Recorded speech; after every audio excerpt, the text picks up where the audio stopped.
Bom dia, boa tarde, boa noite, nação bugrina. Tudo bem? Bem-vindo a mais uma Arquibancada Guarani. Hoje, o de número 255. Em primeiro lugar, muito obrigado para todo mundo que tem nos assistido, que tem nos prestigiado.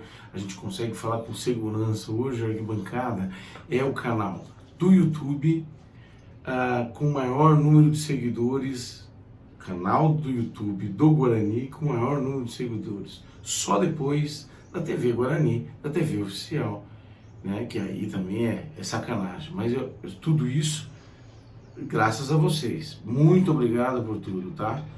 E a gente vai fazer hoje o pré-jogo de Cruzeiro e Guarani, né? No vídeo hoje de 255, número de 255, faltando aí 2 dias, 48 horas aproximadamente, para o jogo Cruzeiro e Guarani, que no histórico tem muita história e que tem um jogo de muita tradição, mas que pega o campeonato, vai acontecer no campeonato no momento que eu posso dizer até que felizmente para nós, que já não vale quase nada. E aí nós vamos discutir aqui o que vale. Então, primeira coisa, né? O Guarani tem alguns desfalques.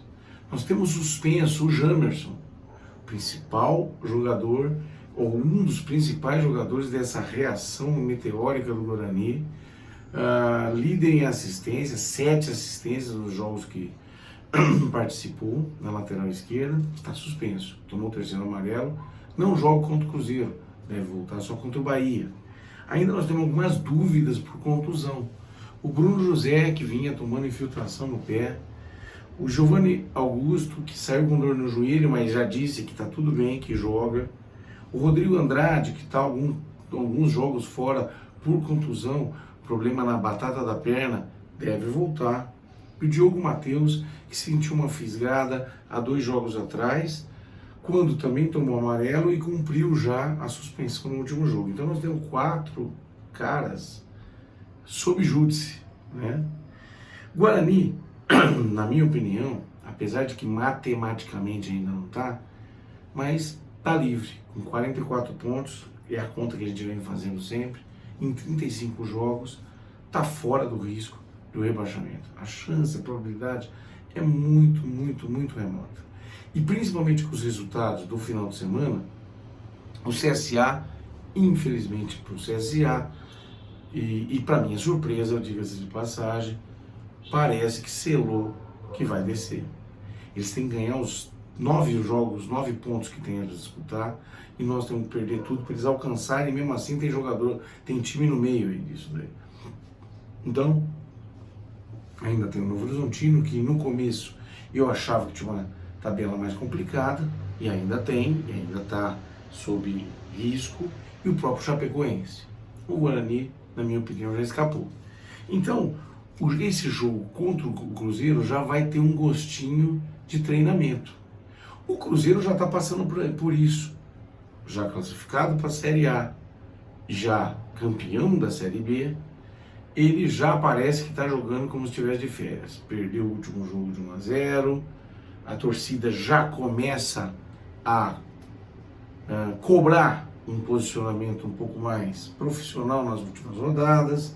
Então, é um jogo totalmente em aberto, mas bem difícil para o Guarani. Não acho que vai ser fácil o jogo para o Guarani, porque, como eu falei, a torcida está cobrando e o Cruzeiro vai ter que fazer alguma coisa no próximo jogo em casa, né? Então, o que tem o Guarani hoje para disputar até o final do campeonato, nas 3 rodadas que faltam? 2 coisas. Uma muito importante, a outra pouco importante na minha opinião. A primeira é disputar, conseguir uma vaga na Copa do Brasil do ano que vem, super importante para que o calendário do Guarani esteja pelo menos igual desse ano. Vamos falar um pouquinho da análise de quais são as chances do Guarani pegar essa vaga. E depois ficar na frente da Pinguela, o que nem é tão importante e parece, vocês vão ver, nem é tão difícil assim, né? Então, falando um pouquinho dessas chances do Guarani, o Guarani está disputando Bom, antes, o Guarani poderia ter ido direto para a Copa do Brasil se tivesse passado no Paulista lá naquela semifinal. Não foi o caso. Agora, quando o São Paulo chega à final da Sul-Americana, se o São Paulo tivesse vencido, o Guarani não precisaria disputar as vagas provenientes do ranking da CBF, ele já iria direto porque o São Paulo teria vaga na Libertadores. Também não aconteceu, que a gente sabe que os Tricas se fornicaram no último, na final do Sul-Americano. Aí sobrou para nós disputar as vagas que vêm do ranking da CBF, que vocês sabem, cada estado tem um número definido de vagas que classifica através do campeonato regional. O Guarani não foi candidato a esse, porque utilizaram as vagas primeiras do Guarani, mas há algumas vagas que são meio que premiação, por exemplo, o campeão da Copa Paulista, o campeão da Série B, e assim vai. O Guarani também não vai se utilizar disso, não vai poder se utilizar disso. Então o Guarani disputa as vagas do ranking, que são 10 vagas, e só tem uma vaga que não está decidida, a última, que está sendo disputada, para resumir para vocês, entre Criciúma e Guarani. O Criciúma, até algumas rodadas atrás, estava na frente do Guarani,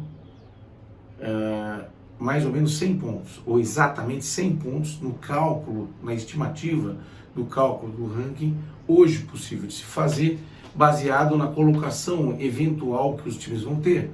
Mas se a diferença era de 100 pontos, o Guarani tinha uma diferença de 7 posições entre a posição que o Guarani estava e a posição que o Criciúma estava, o Guarani precisaria reduzir em número de posições a distância dele para o Criciúma em colocação e não em pontos, pelo menos 5 posições.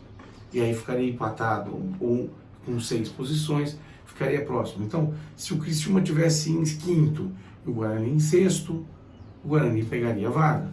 Se o Criciúma tivesse em oitavo, o Guarani em nono, o Guarani pegaria a vaga. E essa é a conta. Hoje o Criciúma é o sétimo e o Guarani é o 13º. Portanto, o Guarani tem que reduzir essa distância. E essa redução pode acontecer de duas formas.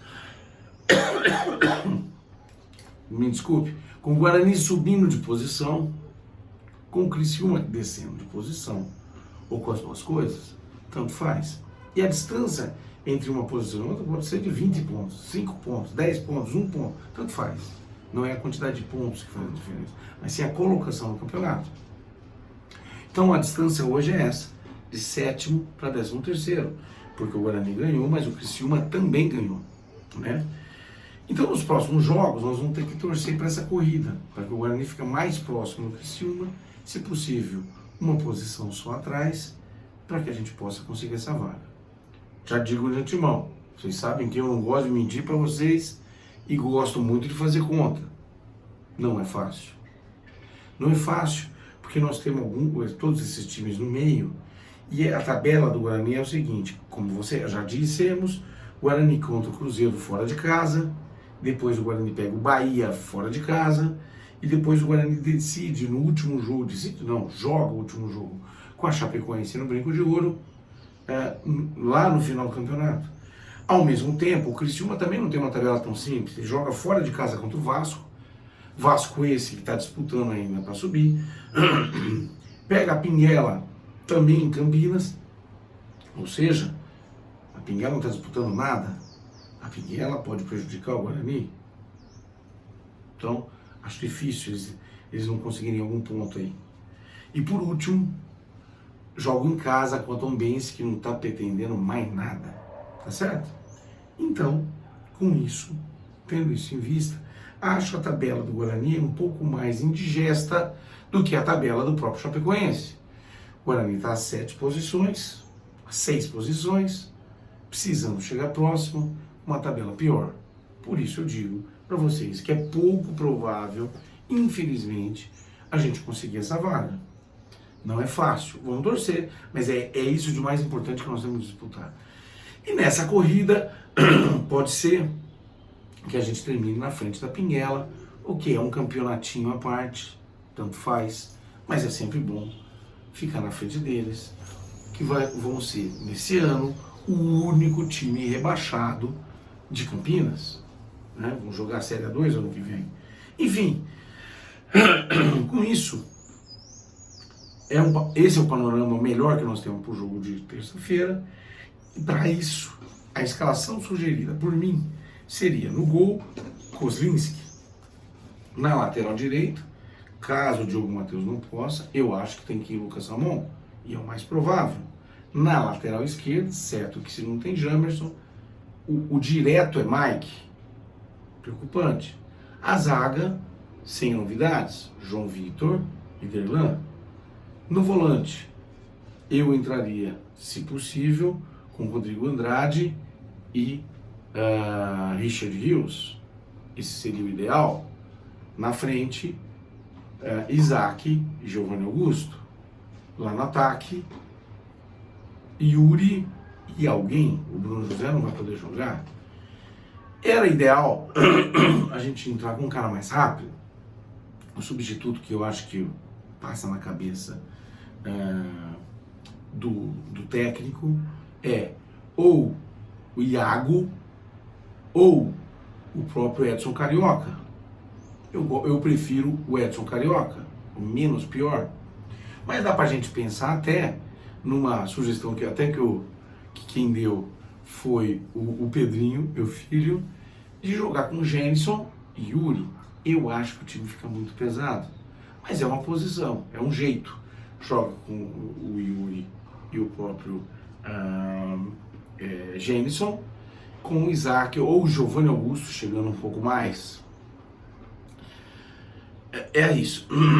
Nós temos então alguns desfalques, algumas posições que nós vamos ter que improvisar, e temos um jogo não fácil contra o Cruzeiro. Por isso a gente sempre dizia que era bom a gente chegar na última rodada sem precisar de nada, né? Mas o mais importante é que nós estamos absolutamente mais tranquilo agora, tá certo? Para terminar, eu queria de novo dar parabéns pro time do Guarani de futebol americano, o Indians. Ganhei essa camisa aqui, achei muito bonita, né?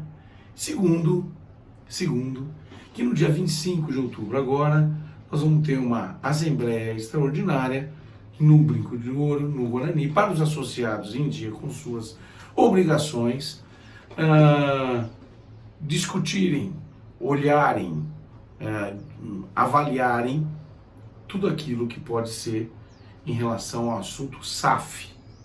Muita novidade, não tenho ainda notícia nem opinião para dar para vocês, mas vamos ficar atento e nos falamos em seguida. Gente, um grande abraço, até o pós-jogo de Cruzeiro e Guarani. Espero que com uma vitória, espero que cada vez mais próximo da Copa do Brasil. Um grande abraço para vocês, até mais, tchau!